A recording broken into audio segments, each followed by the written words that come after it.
We talked about in a past segment Trump's former Attorney General Bill Barr going from being very critical of Donald Trump, even going as far as to discuss the ways that Trump tried to obliterate our democracy and install himself as president after losing to Joe Biden and undemocratically prevent the peaceful transfer of power. And Bill Barr has been very stark in his criticisms about Donald Trump, and now is saying he'll be voting for Donald Trump because Joe Biden is a greater threat to democracy, according to Bill Barr. It's absurd, and I have some clips from an interview that was stunning.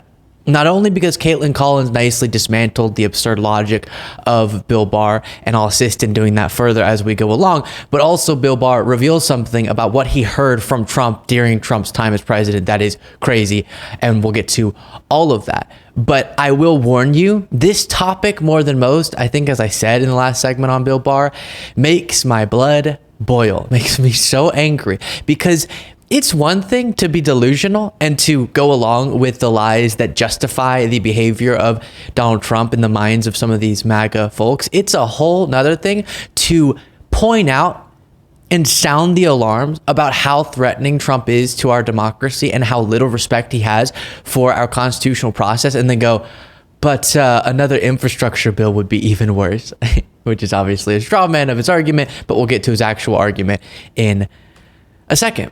First, here's this. Just a couple clips to sort of get you into the swing of things, and then we'll get to more, and I'll go one point at a time. Name one thing that Biden has done that's worse than that. I think his whole administration is a disaster for the country. Is worse than subverting the peaceful transfer of power? Did he succeed? Only because Vice President Mike Pence stood in the way, and now the people who are lining up to be VP again say that they will not do what Mike Pence did. I mean, look, Name one. Did he succeed? Was the question from Bill Barr. Kaitlan Collins correctly asks, whatever you're going to bring up about your differences with the Biden administration, is that worse than Trump trying to overthrow our democratic process to keep him in power? And that's something that you resigned over. And in the January 6th Select Committee, you said, we can't have a situation, I'm paraphrasing, but we can't have a situation where the president, based on lies about our elections and supposed widespread voter fraud, justifies preventing the actual victor of an election from coming into power just because they're so power hungry. That can't be allowed in a democratic process. And you're willing to say that, and you know that's what happened. That's why you were pushed away from Trump at the time, and now you're ready to support him over Biden because, again, we'll get to what he says his reasons are. But here's another moment. So just to be clear, you're voting for someone who you believe tried to subvert the peaceful transfer of power, that can't even achieve his own policies, that lied about the election even after his attorney general told him that the election wasn't stolen. And as the former chief law enforcement in this country, you're going to vote for someone who is facing 88 criminal counts. Well, look, the 88 criminal counts, a lot of those are, and I've said... Even if 10 of them are accurate. The answer to the question is yes. I'm supporting the Republican ticket. But can you say that you're voting for Donald Trump? Because you're not saying his name. You just say you're supporting the Republican ticket. I've said, as between Biden and Trump, I will vote for Trump. Have some courage. He does exude, I've heard this word used, and I've used it many times to describe Bill Barr many times, coward. He does give off a lot of coward energy. Even there, I'll support the Republican ticket. No. Be clear on what you're saying, okay? Stand by your own decision. You know how disgraceful what you're doing is. Stand by it. You support for president over Biden. Yes, that's what supporting means. Over the alternative. Donald J. Trump, the man that you watched try to undemocratically declare himself as president, and through schemes that he's currently being prosecuted for, and dozens of others are currently being prosecuted for, like the fake elector scheme, tried to disenfranchise millions of voters across the country to keep himself in the Oval Office. And that's why you resigned. So don't do this, well, I'm just supporting the Republican ticket, I'm just standing by my party. No, you're supporting Trump. That's what you're supporting, and stand by it. Before I play this next clip, please make sure you're subscribed to the channel. If you want more of this, I'm normally not this upset, okay? Regular viewers know that, but this really gets me. And if you do want more content like this, you can subscribe to this channel. And then if you want exclusive more content like this, you can become a member by just clicking the join button, which should be next to the subscribe button, and you get a daily bonus show. Well, in this next clip, and this is brutal, okay? Bill Barr is read the Truth Social post of Trump to his face. And this Truth Social post is Trump hearing that Bill Barr has now endorsed him, and Trump is still mocking him. Wow, former AG Bill Barr, who let a lot of great people down by not investigating voter fraud in our country, has just endorsed me for president despite the fact that I called him weak, slow-moving, lethargic, gutless, and lazy. Based on the fact that I greatly appreciate his wholehearted endorsement, I am removing the word lethargic from my statement. Thank you, Bill. Yeah. It's classic Trump. Can I just say, this is so humiliating. This is so humiliating. On national TV, to have Trump mocking you, saying, I knew you'd come back. And I have a lot of phrases that I'm not going to use. And grovel at my feet, I don't know, and be back to kissing my rear end. That's what he's mocking you for. It is, and I try to prevent myself from just throwing out a bunch of provocative terms. I promise, I really do. But this is the definition of pitiful. And Trump is saying, I'm so powerful and I've dominated you as a human being so much that I can mock the fact that you're so pitiful and you're still going to support me. That's brutal, Bill Barr. What's the question? What's your response? Well, I mean, obviously, what I said was that I'm very disappointed that this country is stuck with this choice between two people who I don't think either of them should be president of the United States. But given that binary choice, I feel I have to choose Trump. But he's mocking you. Okay, and I don't want to, we're going to get to this part here. The threat's never been for autocratic government on the right. But how specifically is Biden threatening democracy? The threat to freedom and democracy has always been on the left. It's the collectivist, socialist agenda. And that is where we're losing our freedom. Parents are losing the freedom to control their children's education. People can't speak their mind without losing their jobs and things like that. This is worse than the McCarthy era. Where is that coming from? It's not coming from the right. Those two things that you just noted there, you believe are worse than a president of the United States trying to subvert the will of the people by overturning the results of the election? I think a country, all the things together, like we're not enforcing our borders. We have open borders. We have lawlessness in our cities. We have regulations coming fast and furious, so telling people what kind of stoves they can use and what kinds of cars they have to drive, and eliminating cars and so forth. Those are the threats to democracy. But President Biden is not in control of what's. Okay, so, oh my gosh, a lot to go through on that. Then I'll show you the clip where Bill Barr reveals something that Trump did while Trump was president, and then says, yeah, but I still support him. Crazy. But first, let's go through some of these points. He says, the threat has always been socialism. We're not going to lose our democracy because of some authoritarian strongman. It's going to be because of socialism.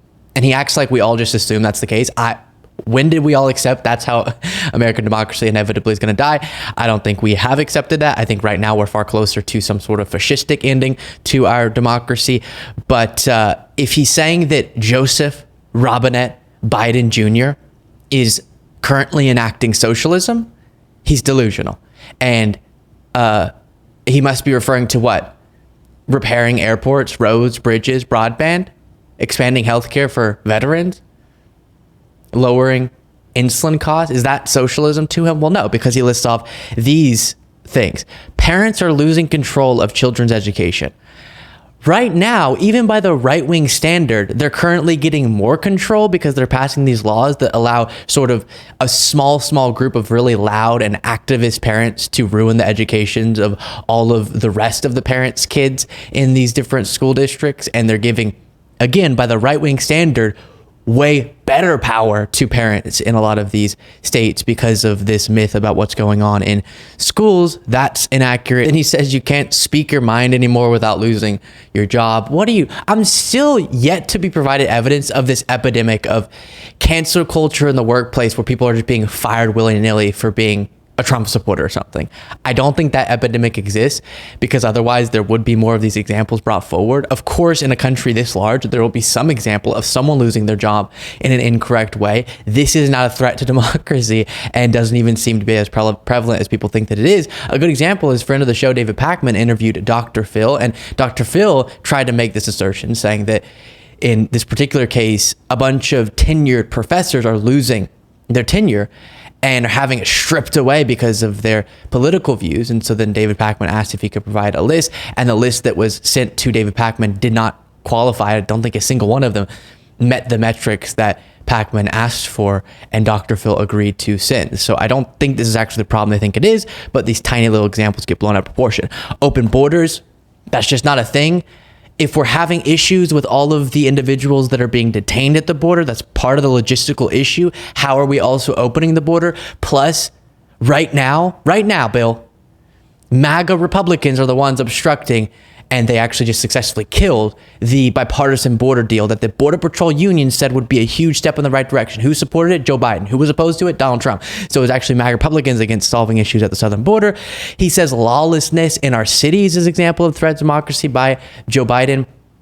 Crime has plummeted under Joe Biden across the country, including in these major cities that they fearmonger so much about. Violent crime right now is lower than it was any time under the Trump administration and near more than 50-year lows. That means that when he was the chief law enforcement officer of the United States, the violent crime rates were higher than they currently are in the United States. So if Biden's a threat to democracy because of crime, even though it's historically really low, then Bill Barr is a way greater threat to democracy because he contributed to higher crime rates, again, by his own logic. Then he brings up regulations, stoves, and cars.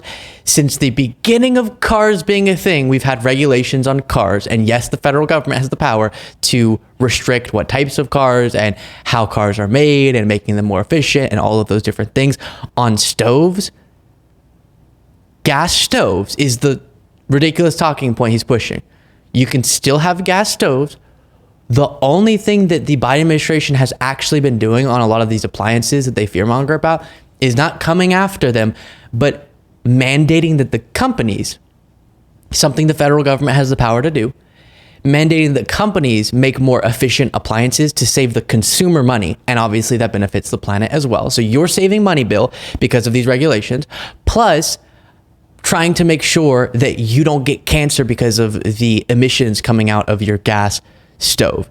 But everything I went through, which point by point, ridiculous, he's saying adds up to greater threat to democracy than trying to, what was it again? End democracy. And that's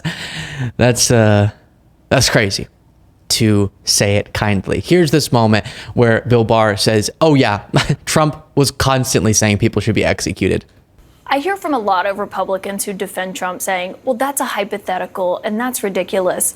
But Alyssa Farah Griffin, who was Trump's communications director, posted yesterday and said that you were present at a moment when Trump suggested executing the person who leaked information that he went to the White House bunker when those George Floyd protests were happening outside the White House.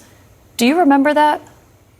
I remember him being very mad about that. I actually don't remember him saying executing, but I wouldn't dispute it. I mean, it doesn't sound. The president would lose his temper and say things like that. I doubt he would have actually carried it out. I don't. But he would say that on other occasions. You said the president. The president had a. I think people sometimes took him too literally, and he would say things like similar to that in occasions to blow off steam. But I wouldn't take him literally every time he did it. Why not?